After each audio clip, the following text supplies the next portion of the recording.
प्यारे सज्जनों, जो भक्तजन भगवान की भजन भक्ति करते हैं, भगवान उनसे कितना प्रसन्न रहते हैं, भगवान के लिए उनका भक्त कितना प्रिय रहता है। इस विषय में भगवान श्री रामचंद्र जी महाराज काकभूषण जी के प्रति कथन करते हैं और कहते हैं, निज सिद्धांत सुनावहु तोई, सुन मन धरु सब तज भज मोही। मम माया संभव संसारा, जीव चराचर विविध प्रकारा। सब मम प्रिय सब मम उपजाए, सब ते अधिक मनुज मोहि भाए। तिह मह द्विज द्विज मह श्रुतिधारी, तिह मह निगम धर्म अनुसारी। तिह मह प्रिय विरक्त पुनि ज्ञानी, ज्ञानी हुते अति प्रिय विज्ञानी। तिहते पुनि मोहि प्रिय निज दासा, जहि गति मोर न दूसरी आशा। पुनि पुनि सत्य कहाऊँ तोहि पाही, मोहि सेवक सम प्रिय को नाही। भगवान फरमाते हैं कि हे काकभूषण, यह संपूर्ण संसार मेरी माया से उत्पन्न है। इसमें अनेकों प्रकार के चर तथा अचर जीव हैं। चूंकि वे सभी मेरे ही संकेत से उत्पन्न किए हुए हैं, इसलिए वे सभी मुझे प्रिय हैं। परंतु सब में मनुष्य मुझको अधिक प्रिय है। मनुष्यों में भी द्विज, द्विजों में भी वेद पाठी, उनमें भी वेदोक्ति धर्म पर आचरण करने वाले तथा उनमें भी विरक्त अर्थात वैराग्य मुझे प्रिय हैं।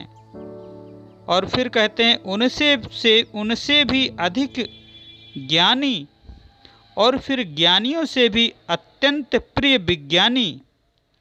विज्ञानी का मतलब है आत्म तत्व को जानने वाले। विज्ञानियों से भी अधिक प्रिय मुझे अपना दास है, जिसे केवल मेरा ही आधार है। हे काकभूषण, मैं बार बार तुमसे यह सत्य वचन कहता हूँ कि मुझे सेवक के समान कोई भी प्रिय नहीं है। आगे मिसाल देकर कथन करते हैं, एक पिता के विपुल कुमारा, होई पृथक गुणशील अचारा। को पंडित को तापस ज्ञाता, को धनवंत सूर को दाता। को सर्वज्ञ धर्मरत कोई, सब पर पिता ही प्रीति सम होई। को पितु भगत बचन महकर्मा, सपन्यों जानन दूसर धर्मा। सो सुत प्रिय पितु प्राण समाना, यद्यपि सो सब भांति अयाना। भगवान श्री रामचंद्र जी महाराज फरमाते हैं कि एक पिता के बहुत से पुत्र पृथक पृथक गुण स्वभाव और आचरण वाले होते हैं। कोई पंडित होता है, कोई तपस्वी, कोई ज्ञानी, कोई धनवान, कोई सूरवीर, कोई दानी, कोई सर्वज्ञ तथा कोई धर्मपरायण होता है। लेकिन पिता का प्रेम इन सभी पर समान होता है। परंतु उनमें से यदि कोई मन वचन और कर्म से पिता का ही भक्त होता है, स्वप्न में भी दूसरा धर्म नहीं जानता, वह पुत्र पिता को प्राणों के समान प्रिय होता है, चाहे वह सब प्रकार से अनजान ही हो। ठीक इसी प्रकार एक सच्चा सेवक, एक सच्चा भक्त भी अपने इष्ट देव मालिक को बहुत प्यारा होता है, चाहे वह हर तरह से अनजान ही क्यों न हो, क्योंकि उसने अपनी सेवा से इष्ट देव को पूर्ण रूप से प्रसन्न कर लिया होता है। ऐसे भक्त पर भगवान इष्ट देव की कृपा दृष्टि सदैव बनी रहती है और इष्ट देव की कृपा से भक्ति परमार्थ और आध्यात्मिक ज्ञान के सच्चे धन से वह माला माल हो जाता है। संत एकनाथ जी एक उच्च कोटि के संत हुए हैं। उनका एक शिष्य था जिसका नाम था पूरण पोड़ा। यद्यपि वह पूर्णतया निरक्षर था, परंतु उसके हृदय में संत एकनाथ जी के प्रति अनन्य प्रेम, अचल श्रद्धा एवं दृढ़ निष्ठा थी और वह आश्रम में रहकर मन चित्त लगाकर हर प्रकार की सेवा किया करता था, जिससे अंतरीव तौर पर संत एकनाथ जी की उस पर असीम कृपा थी, जिसे अन्य शिष्य नहीं जानते थे। एक दिन संत एकनाथ जी ने अपने सभी शिष्यों को बुलाकर फरमाया, हमारा अब इस संसार से जाने का समय हो गया है। हम एक ग्रंथ लिख रहे थे, परंतु अब हम उसे पूरा न कर सकेंगे। हमारे बाद वह ग्रंथ पूरण पोड़ा पूरा करेगा। तुम लोग इस काम में उसकी सहायता करना। गुरुदेव के ये वचन सुनकर सभी शिष्य एक दूसरे की ओर देखने लगे, क्योंकि सभी जानते थे कि पूरण पोड़ा एक अक्षर भी पढ़ना लिखना नहीं जानता था। एक शिष्य ने हाथ जोड़कर निवेदन किया, गुरुदेव, पूरण पोड़ा तो बिल्कुल अनपढ़ हैं, वह आपका ग्रंथ कैसे पूरा करेगा? आप यह काम अपने पुत्र हरि के जिम्मे क्यों नहीं लगाते? वह तो बहुत विद्वान व्यक्ति है। संत एकनाथ जी ने फरमाया, निसंदेह हरि पढ़ लिख कर बहुत बड़ा विद्वान बन गया है, परंतु हमारे प्रति उसका पितृभाव है, गुरु भाव नहीं।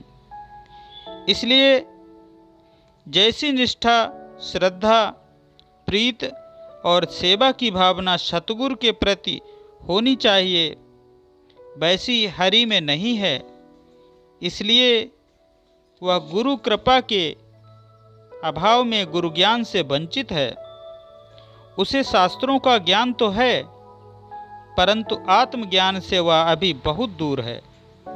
आत्मज्ञान के बिना कोई भी मनुष्य भक्ति परमार्थ के रहस्यों को नहीं जान सकता। इसके विपरीत पूरण पोड़ा में हमारे प्रति गुरुभाव है। उसमें अचल श्रद्धा, दृढ़ निष्ठा, अटल विश्वास और हार्दिक प्रेम है। इसके अतिरिक्त एक सच्चे सेवक के सभी गुण उसमें विद्यमान हैं। वह हमें अत्यंत प्रिय है। हमारे बाद यह ग्रंथ वही पूरा करेगा। हमारा आशीर्वाद उसके साथ है और इतिहास साक्षी है कि ऐसा ही हुआ। हरिशास्त्री उस ग्रंथ को पूरा करना तो क्या एक शब्द भी और न लिख सके। पूरण पोड़ा ने ही वह ग्रंथ पूरा किया।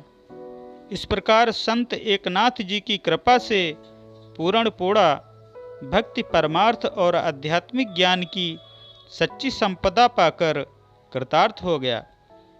तात्पर्य यह है कि महापुरुषों को अपना सेवक अत्यंत प्रिय है और उनकी दृष्टि में सेवक का दर्जा बहुत ऊंचा है। सत्पुरुष श्री गुरु अर्जुन देव जी महाराज अपनी वाणी में फरमाते हैं, प्रभु के सेवक कऊ को न पहुँचे, प्रभु के सेवक ऊंचते ऊंचे।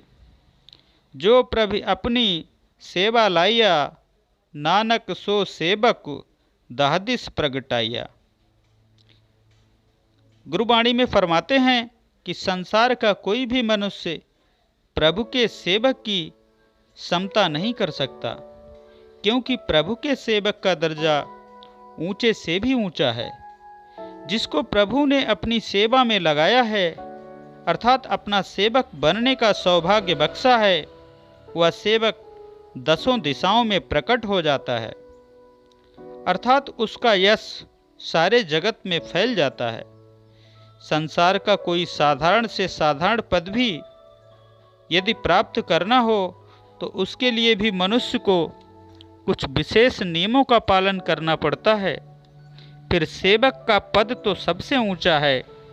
अतएव सच्चा सेवक बनने के लिए भी श्रद्धा, निष्ठा, विश्वास तथा प्रेम के अतिरिक्त कुछ अन्य नियमों की पालना करना आवश्यक है, जिनका वर्णन नीचे किया जाता है।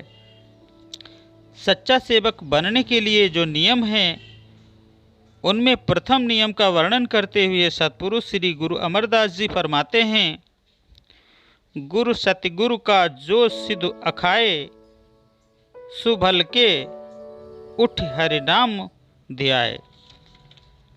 अर्थात जो मनुष्य सतगुरु का शिष्य अथवा सेवक कहलाता है, वह नित्य प्रति सवेरे उठकर परमात्मा के नाम का सुमिरण करता है। प्रभात समय परमात्मा के नाम का सुमिरण करने तथा सतगुरु के पावन चरणों का ध्यान करने से जन्म मरण के बंधन से मुक्ति मिल जाती है। सतपुरुष श्री गुरु अर्जुन देव जी फरमाते हैं, प्रभाते प्रभ नाम जप, गुरु के चरण ध्याय, जन्म मरण मल उतरे, सचे के गुण गाए। गुरुवाणी में फरमाते हैं कि प्रभात समय उठकर प्रभु नाम का जाप करो और सतगुरु के चरणों का ध्यान करो।